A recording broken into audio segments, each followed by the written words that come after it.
Oke, baik. Oke, baik. Selamat pagi kepada Bapak Dewan Penguji dan Saudara Muhammad Wildan Anandasya.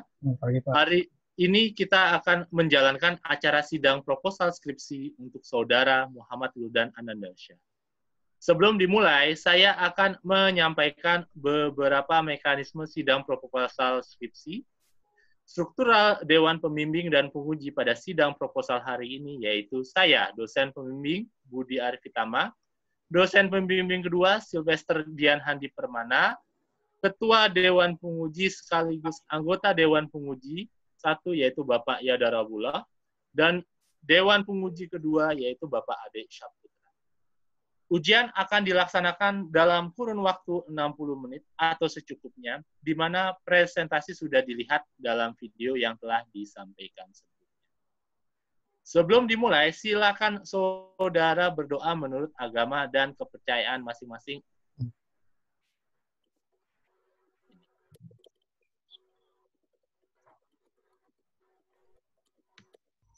Sudah, Pak. Baik. Saudara Muhammad Wildan Anandasya, terima kasih sudah mempresentasikan penelitiannya dalam video yang telah disampaikan.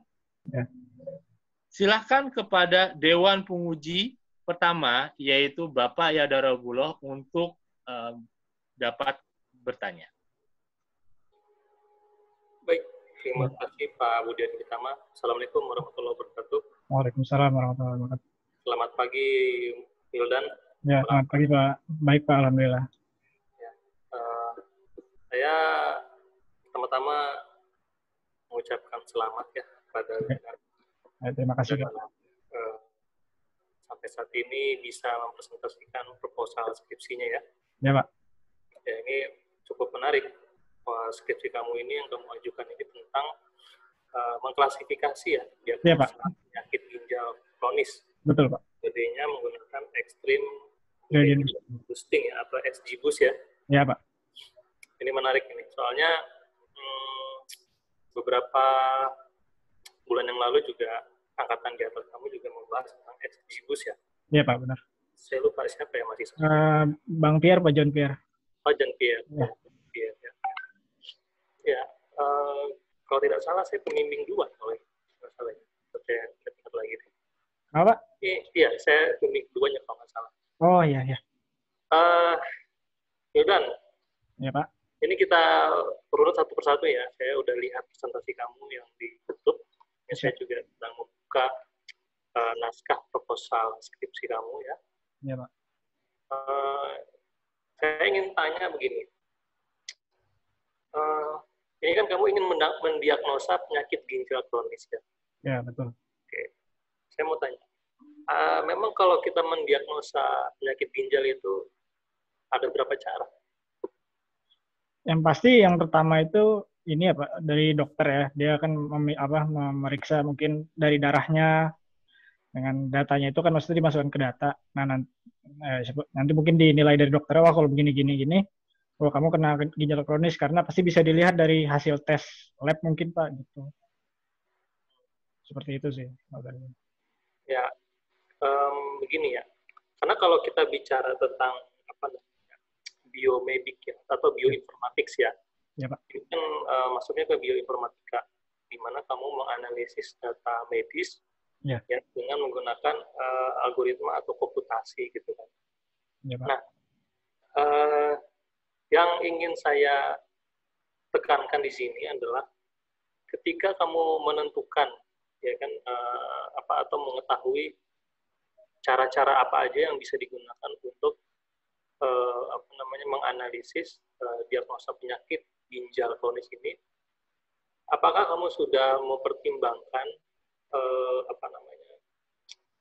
berbagai macam cara? Jadi maksud saya gini, jadi kamu sudah petakan sebenarnya kalau kita mau mendiagnosa penyakit ginjal itu ada yang menggunakan gambar, ada yang menggunakan ronsen, ada yang menggunakan rekam medis, jejak rekam medis, ya, atau menggunakan analisis dokter. Nah, kamu pakai jalur yang mana ini? Ini saya soalnya biar kita jelas kalau kamu sudah ambil satu jalur itu, nanti kita bisa bedah tuh. Ya. Ya kalau saya lebih ke yang pastinya dari data ya Pak, berarti rekam medis jatuhnya kan Pak. Ya kan nah nanti dari situ tuh karena saya mengambilnya kan machine learning ya. Nah nanti dari mesinnya itu dia bisa membedakan Pak yang mana dari belajar lah dari training setnya itu apakah ini benar-benar terklasifikasi sebagai positif atau negatif seperti itu Pak. Oke. Itu rekam medisnya kamu dapat dari mana datanya? Datasetnya ini kebetulan memang datasetnya itu open source ya Pak. Saya ngambil dari repository dari universitas di luar dan penelitian-penelitian sebelumnya juga banyak yang pakai itu Pak. Nah jadi itu juga ada datanya itu tahun 2015 dan memang dari rumah sakit universitas itu yang ngumpulin Pak gitu. Oke. Nah ini kan berarti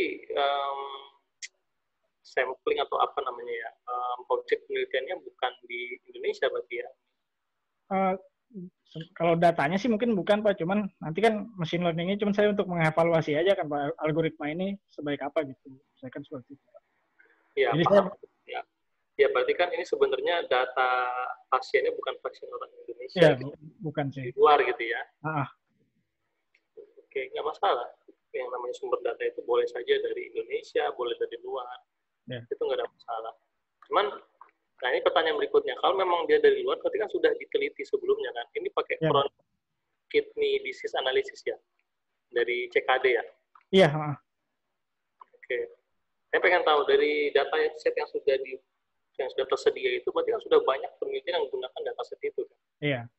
Bisa kamu gambarkan nggak apa aja yang sudah dilakukan oleh orang-orang lain yang menggunakan dataset itu untuk menganalisis penyakit kronis jantung itu? Mungkin ini apa mereka cuman seperti gimana ya penggambarannya, jadi ya sama sebenarnya mereka mengklasifikasi juga, cuman bedanya mereka kebanyakan hanya mengevaluasi dari model yang digunakan Pak, seperti itu. Jadi misalnya ada yang pakai dari SVM, ada yang pakai K-nearest neighbor. Nah itu mereka jadi mereka memasukkan datanya, mereka bersihin, mereka kan banyak missing value ya di situ. Nah nanti jadi datanya itu diolah, diperkecil lagi dengan mereka. Nah nanti dari hasil datanya itu mereka olah, cuma hanya mengevaluasi modelnya aja Pak. Jadi model ini tepat nih untuk klasifikasi penyakit ginjal kronis ini, seperti itu sih Pak. Yang kamu lakukan? Sama seperti itu, cuman bedanya kalau saya ada beberapa penelitian yang dataset itu benar-benar dikecilin Pak. Jadi kan banyak missing. Itu maksud dari dikecilin itu seperti apa ya? Jadi kan dataset yang saya gunakan ini banyak missing value atau nilai-nilai yang masih kosong gitu. Oke. Nah itu diolah, kebanyakan dari penelitian-penelitian sebelumnya ada yang diolahnya itu maksudnya dihilangkan yang seperti itu Pak. Jadi nggak dipakai. Jadi benar-benar dipakai itu dibersihkan. Ya, dihilangkan atau dibersihkan. Jadi yang dipakai itu hanya beberapa saja, jadinya kan diperkecil lagi. Nah kalau saya dari yang saya sudah jelaskan juga di XGBoost itu kan bisa mengisi nilai dengan otomatis ya Pak, untuk nilai missing value. Nah dia tuh mencoba training sendiri, ini nilai-nilai ini yang valid bagaimana, dengan dia mempelajari sendiri nilai-nilai yang sudah ada seperti itu. Nah jadi saya bisa katakan di sini saya benar-benar gunakan dataset ini full Pak, 400 gitu. Oke, jadi kalau penelitian sebelumnya dataset 400 bisa berkurang lah, katakan terus pernah di cleansing gitu ya, dibersihkan gitu. Ya. Nah, kalau kamu tidak dibersihkan, tetapi missing value akan diisi oleh XGBoost itu sendiri. Gitu. Oleh XGBoost itu sendiri. Oke. Jadi itu pembeda punya kamu dengan orang lain itu ya? Ya, dan paling sama hasil akhirnya mungkin Pak. Kebanyakan orang kan cuma melihat itu dari akurasi saja. Kalau saya mungkin bisa ngambil, saya bisa isi di proposal saya kan, di situ ada precision, recall, dan F1 score Pak. Nah, di situ tuh maksudnya kan kalau misalnya precision, bedanya dengan akurasi kan, kalau akurasi itu dia menghitung seluruh dari datanya ini yang benar-benar di-label dengan benar tuh seperti apa gitu kan Pak, kalau akurasi itu kan. Kalau precision itu kan dari orang yang, misalnya ambil contoh dari orang yang positif, seberapa benar sih yang positif itu gitu. Nah, taunya positif nanti gimana? Kan sudah ada kelas ya Pak di datasetnya itu. Oh, jadi di data itu sudah ada kelasnya, atribut positif. Ya, jadi itu nanti dijadikan data target untuk mempelajari, oh ini yang positif yang seperti ini, yang negatif seperti ini, seperti itu Pak. maksudnya positif itu gimana? Bisa kamu lihatin nggak contoh datanya? Kalau datasetnya ini sih Pak, apa masih berantakan. Karena saya ngambilnya kan dari Ini website aja itu. contohnya kalau yang positif itu gimana? Oh ya, sebentar Pak. Ada di proposal sih.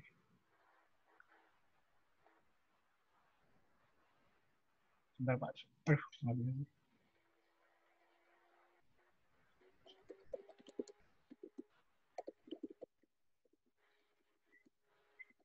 Sebentar Pak. Paling kayak penggambaran seperti ini aja Pak dari penilaiannya itu. Nah ini saya atributnya nggak saya masukin semua karena memang terlalu banyak, ada 25 atribut. Ya, itu yang di proposal, paham saya. Maksud saya begini, kan dari data yang kamu yang punya itu, tadi kata kamu sudah bisa diketahui yang positif dan yang nggak positif. Ya. Itu gimana caranya? Ada contohnya nggak? Gitu. Kalau dataset fullnya seperti ini Pak. Yang sudah kamu download aja. Ya, Kan kamu pasti download kan? Ya.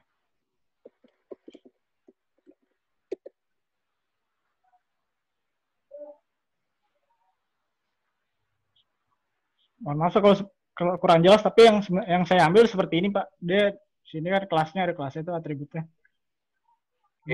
Emang seperti ini. Nah nanti di sini kan banyak atributnya. Nah mungkin XGBoost training menilai nanti dari sini itu dia di sini juga ditentukan dari kelas itu. Sudah paham, oke itu udah paham. Yang cuma saya ingin pertanyakan tadi kan kamu di dalam apa namanya evaluasinya ya atau pengujiannya itu ya evaluasi model ya kan kamu ada akurasi sama presisi. Nah kamu tadi bilang bahwasannya punya kamu ini ada presisi dan recall. Ya kalau kita lihat persamaannya itu kalau presisi itu adalah data benar positif dibagi dengan data benar positif ditambah data salah positif. Nah taunya kita data benar positif itu dari mana? Dari confusion matrix nanti Pak. Kan ada masuk ke confusion matrix itu kan semuanya. Nanti bisa dilihat dari aktualnya itu yang sebenarnya positif kayak gimana, dari mesin itu yang positif itu seperti yang benar-benar terklasifikasi itu seperti apa. Nanti dari perhitungannya itu dari confusion matrix itu Pak. Jadi kalau misalnya ada 400 data nih, yang positif misalnya 300 misalnya begitu, terus 300 dibagi 300 per 100 gitu. Iya. Hah? Seperti rumusnya ini Pak. Iya, rumusnya saya sudah lihat. Berarti kalau misalnya 300 orang positif, terklasifikasi nih. Berarti 300 dibagi 300 plus 100, gitu. Iya Pak, seperti itu. Nah, nanti hasilnya itu presentasinya kan terlihat seberapa tepat mesin itu ini apa mengklasifikasi apa nilai dari precision dari algoritma ini terlihat Pak. Oh, gitu. Iya. Itu yang disebut dengan precision. Iya. Dari penelitian yang saya pelajari juga seperti itu Pak. Hasilnya itu memang berupa presentasi aja. Ya. Presentasi. Tadinya saya berpikir kamu ada analisa berbanding dengan apa namanya data realnya. Ini kan data apa namanya gejala kan yang kamu dapetin ini kan data gejala, ya kan? Data rekam medis. Nah, tadinya saya berpikir setelah hasilnya keluar dari XGBoost ini, kamu bandingkan dengan data realnya, gitu. Nggak kayak gitu sih Pak. Nggak begitu. Ya. Jadi kan cuma hanya merevaluasi dari algoritma saja sebenarnya. Iya. Ya. Ya berarti apa namanya presisi yang dimaksud di sini adalah apa ya tingkat apa namanya itu? Seberapa tepat dari yang diprediksi positif itu seberapa tepat yang benar-benar positif gitu Pak.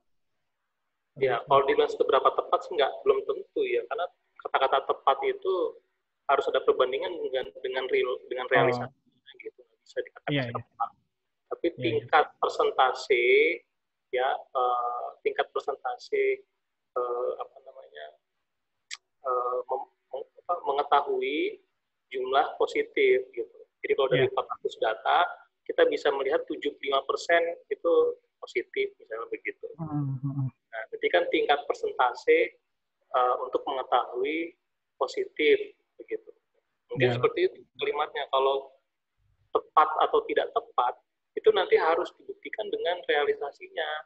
Oh Misalnya, iya. dari XGBoost kamu ini dari 400 data, 75% dinyatakan positif. Itu kan model algoritma kamu, gitu kan. Ya. Nah, untuk mengetahui tepat atau tidak tepatnya 75% itu harus dibandingkan dengan realisasi di lapangan.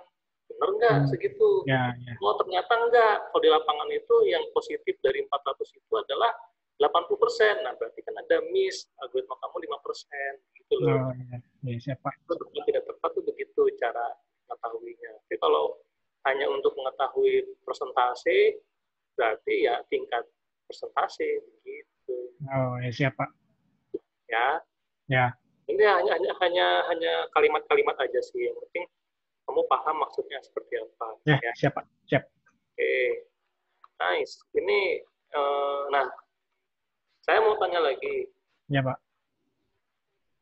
Di bagian mana atau di tahapan mana pada algoritma XGBoost ini bisa mengisi missing value? Bisa diterangkan nggak? Di bagian halaman 22, Pak. Oke, ya, Ya. saya udah lihat sih, tapi Nah, bagaimana prosesnya kok bisa dia mengisi? Itu kan kayak age-nya X1 itu kosong, ya kan, ya. jumpernya X2 itu kosong. Itu gimana? Jadi dia mempelajari apa? Jadi nilai yang kosong ini ntar dia pisahkan dulu, Pak.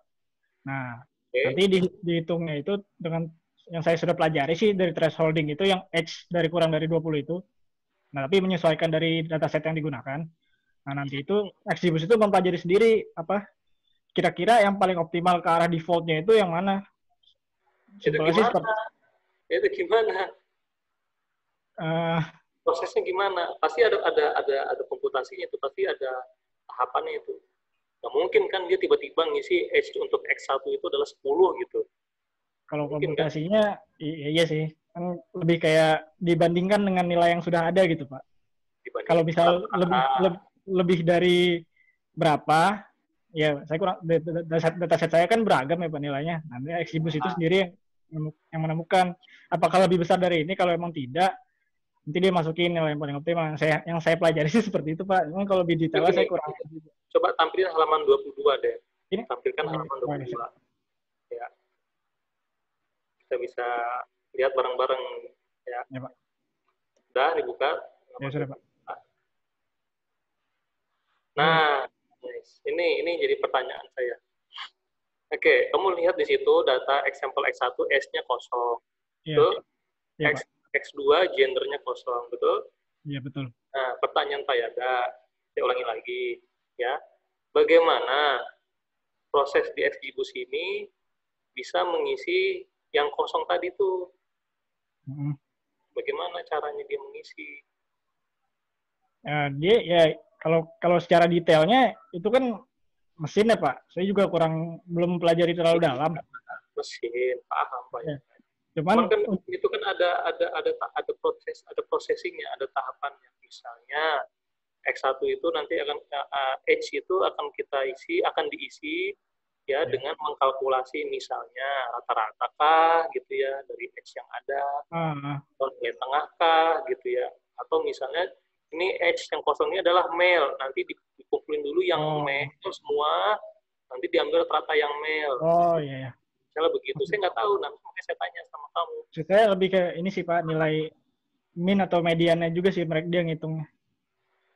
Iya, seperti itu yang saya bisa jelaskan.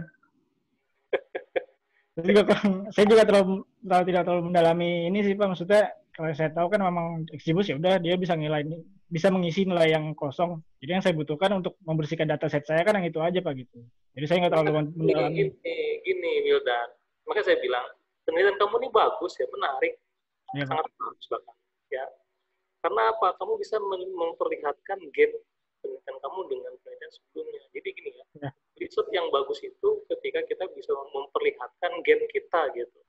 Ya, Pak. Karena dari situ akan menjadi novelty kita, gitu. Jadi kebaharuan kita. Ya, paham ya sampai situ ya. Ya, Pak. Nah, justru di bagian itulah yang harus ditekankan gitu. Ya.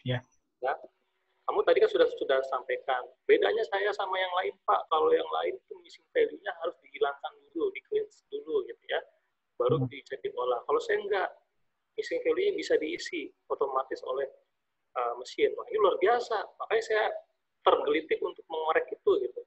Iya Pak. Tapi ternyata setelah menuju ke bab 3 loh, kok kering gitu ya. Jadi saya pikir kan ini ya gitu. Jadi Iya, kurangnya saya itu sih Pak. Iya Pak. ya, justru kamu ya di halaman 21 ya di bagian preprocessing data itu ada tahapan data cleaning. Nah, Iya. kamu ada data cleaning di sini.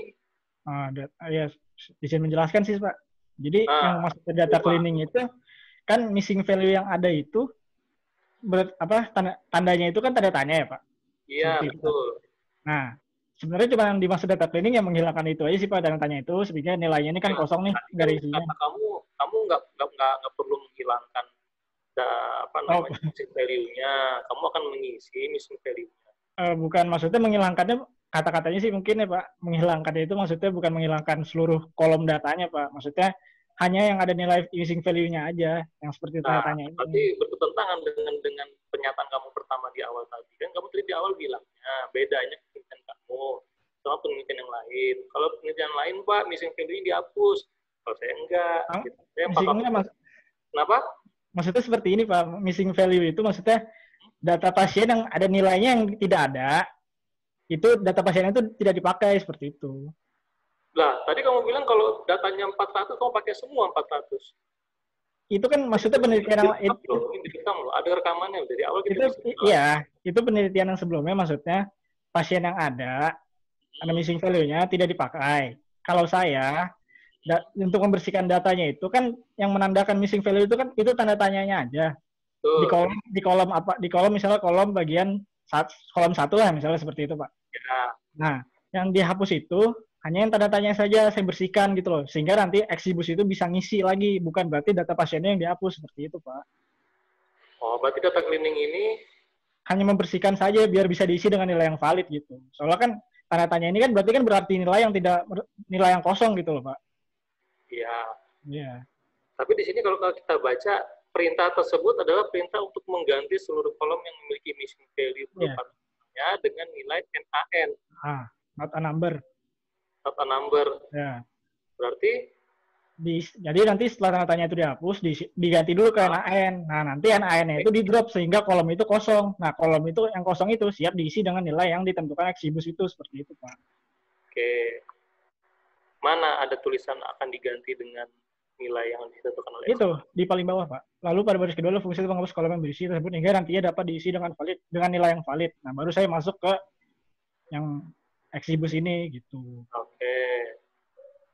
Oke, berarti diganti. Iya. Itu dikosongin dulu, setelah dikosongin diganti dengan nilai yang valid. Ya. Enaknya kamu bikin tahapan pakai flowchart gitu di data cleaning. Oh ya, siap. Ya. Contohnya satu ya, identifikasi baris yang memiliki missing value. Kedua, menghapus missing value diganti dengan NaN. Tiga.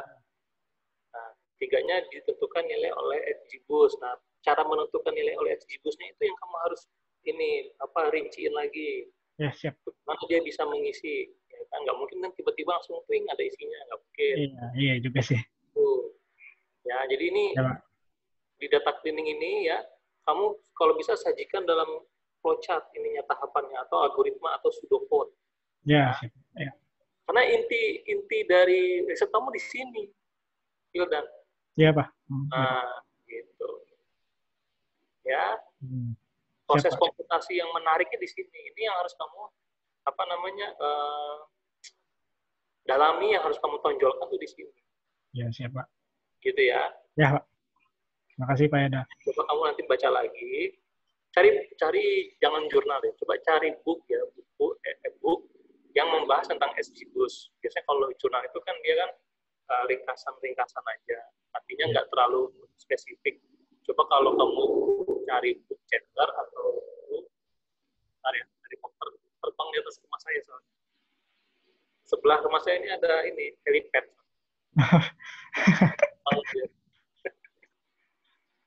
Ada pangkalan udara di sini.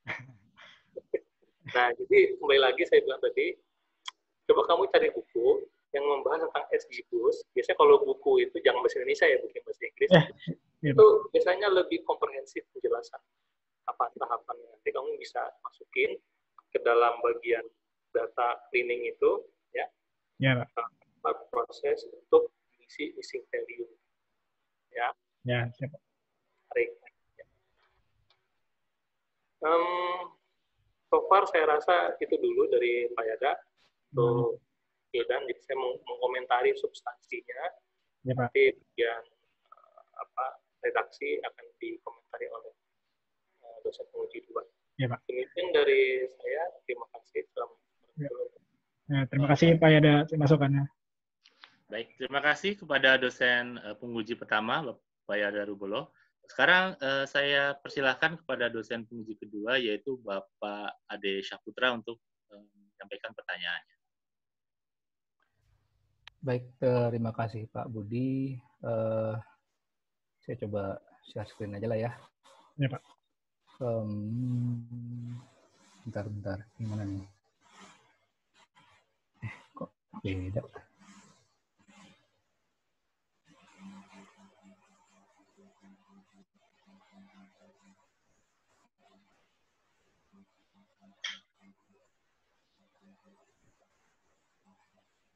Ini kan ya? Banyakkan file yang dibuka. Ya, benar. Oke, dan saya langsung komentar aja ya. Ya, Pak. Yang saya tanyakan kan kamu ada menampilkan daftar tabel persamaan, terus juga codingan ya. Ya, Pak. Daftarnya nggak ada ya? Nggak ada Nah, belum saya masukin ya. Tetap maksudnya diingatkan juga nanti kan ya. Di sidang terakhir kan memang harus ada. Iya, Pak. Jangan lupa ya. Iya, Pak. Itu. Kemudian ini untuk yang bab 1 ya. Bab 1 bab 1 ini in-text referensi ini apa kamu lupa atau gimana atau kesalahan? Ini apa cuma 2 orang saja? Itu. Iya. Nanti saya cek lagi mungkin. Ya. Pak. 2 orang ataupun banyak itu nanti disesuaikan ya. Ya. Terus ya ini kamu banyak menggunakan referensi itu, jadi kayak kesannya satu kalimat satu referensi yang berbeda gitu. Jadi numpuk. Iya kan, itu baiknya sih jangan kayak gitu ya. Ini sebenarnya ya ini yang saya highlight ini sebenarnya bisa kamu gabungkan ya. Jadi satu kalimat. Jadi maksudnya jangan ditumpukin gini nih. Ya, mungkin ditambahin. Mungkin yang referensi pertama dihapus gitu Pak maksudnya? Jadi bukan dihapus. Jadi cuman cara kamu ini aja menggabungkan 2 referensi ini menjadi satu kalimat gitu. Misalkan kalau yang pertama ini kan kamu penekanannya di Indonesia ya kan, tapi dapat datanya itu dari yang perhimpunan ini nih ya. Sedangkan yang kedua kan dari WHO. Ya kan, kamu kan di sini hanya menunjukkan aja peningkatan kan. Nah, jadi bisa kamu gabungkan aja nanti di akhir baru ditaruh ininya in-text referensinya gitu. Ya, Pak. Jadi kesannya jangan kayak ini satu kalimat satu nih, terus satu kalimat lagi ada satu. Jadi kayak satu banyak banget ya. Iya siapa? Gitu ya. Kurang baik sih kalau kamu hanya manfaatkan satu kalimat saja. Sebenarnya referensi itu kan bisa kamu manfaatkan untuk banyak hal ya. Iya Pak. Ya ini kalau saya sih lebih baiknya jangan menggunakan simbol dan kayak gini ya. Jadi digunakan aja kata. Oh iya kata. Kemudian dalam penelitian yang mereka tulis jangan mereka ya. Karena di sini sudah saya buat pada penelitian yang telah dilakukan ya ataupun apa. Jangan ada penyebutan mereka ya. Diganti saja. Kemudian kalau nggak saya sih baiknya ini kamu pindahkan ke daftar pustaka aja. Oh ininya apa yang website-nya ya? Linknya ya. Jadi kan kamu bisa merefer ke sana aja. Ya, kalau di paragraf kurang baik lah ya. Ya Pak. Nah ini juga nih ya di batasan masalahnya pun juga kamu jangan menampilkan linknya lagi ya di daftar pustakanya saja. Ya, ini ya. Oh itu iya salah sih. Ya saya tandain aja ya kan kamu tahu sendiri ya teman. Ya ini distandarkan aja nih dengan bentuk paragraf yang lainnya ya. Oh iya, siapa? Jadi biar seragam. Oh, iya Ini juga ya ini kamu kelihatannya ketekan enter nih, makanya kesannya kayak ada paragraf baru. Oh iya, iya siap. Ya ini in-text reference karena kamu di sini kan yang dilakukan oleh Wijonarko, itu jangan ditutup kurung, tapi yang langsung medanya ya. Itu tahunnya saja, ya. Ini juga saya tandain, itu juga sama ya rata-rata sih kesalahannya di bab 2 itu. Kemudian ya ini baiknya sih ditambahin lah ya pada tabel 3.1 berikut ini atau di bawah ini ya. Ya, Pak. Ini juga gitu. Nah, ini disamakan aja, disejajarkan aja dengan paragraf yang atas ya. Kan udah ketahuan kan ya dia sub dari yang atasnya. Ya ini juga tadi simbolnya diganti dengan kata saja. Ya ini juga sama kasusnya ya. Ya ini tabel 3.1 ini kamu tidak memunculkan di paragraf ya. Mohon dimasukkan, ditambahkan. Ini line-nya tolong justify ya, biar rapi. Oh iya, justify ya. Sama yang ini ada satu referensi ini kamu jadikan satu aja di halaman berikutnya, di page break aja. Di page break ya, siapa? Udah saya itu aja. Oke. Terima kasih. Terima kasih Pak Ade. Budi.